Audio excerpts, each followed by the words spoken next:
नमस्कार.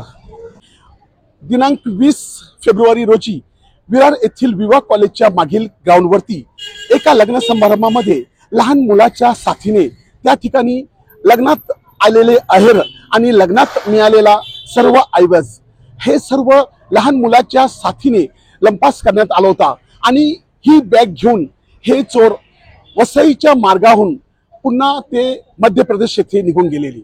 परंतु बोईंज पोलिसांच्या अथक प्रयत्नाने त्या ठिकाणी चोरी करणाऱ्या आरोपीला बोईंज पोलिसांना मध्य प्रदेशवरून अटक करण्यात आलेली आहे.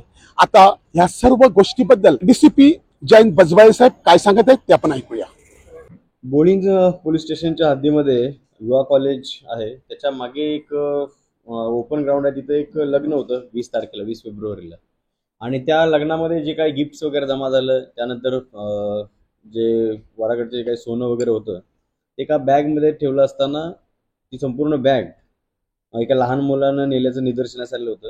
याच्यामध्ये आमच्या बोईंज पोलीस स्टेशनमध्ये एक CR दाखल झालेला होता 48/25. त्याच्यामध्ये आमच्या डिटेक्शन ब्रँचचे किरण वंजारे आणि PSI वाघमोडे, त्याचबरोबर त्यांची टीम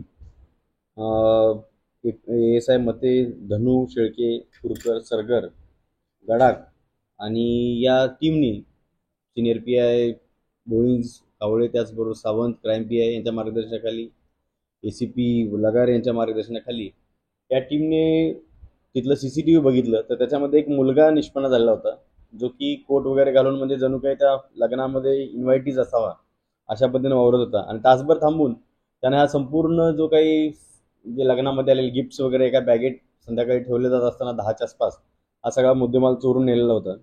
त्याच्या CCTVमध्ये आपण आरोपी निष्पन्न करून मध्य प्रदेश राजगड इथं आपली टीम गेली होती. PSI वंजारे त्याचबरोबर त्यांची टीम होती.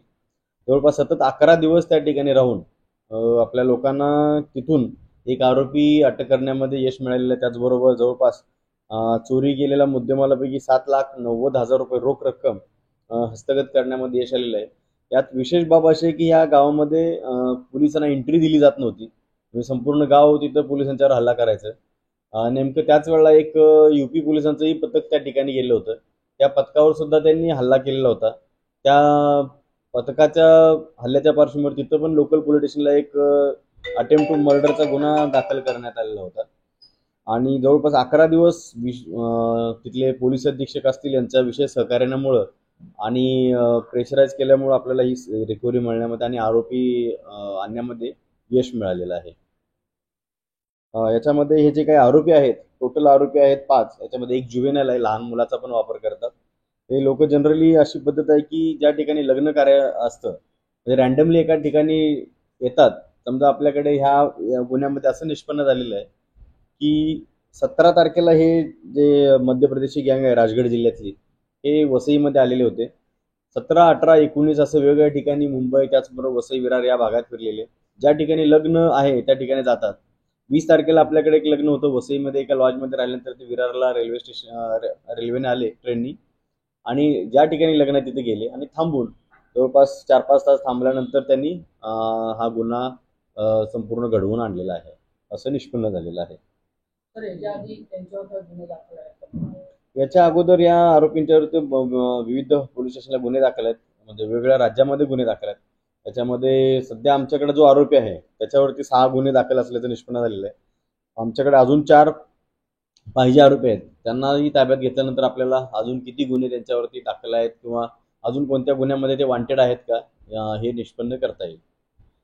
या निमित्तानं मला लोकांना किंवा जे काही आपल्याकडे लग्न कार्य असतं यांना लोकांना मी आवाहन करू इच्छितो की जे काही आपल्या लग्न समारंभामध्ये सोन्याचे दागिने आपण ठेवतो किंवा गिफ्ट्स येत असतात, हे सेफली आपल्या विश्वासू व्यक्तीकडं आणि थोडं वाच ठेवून असं कोणी या चोरीचा प्रयत्न करणार आपल्या कार्यालयामध्ये घुसलंय का याची खात्री करणं आवश्यक आहे.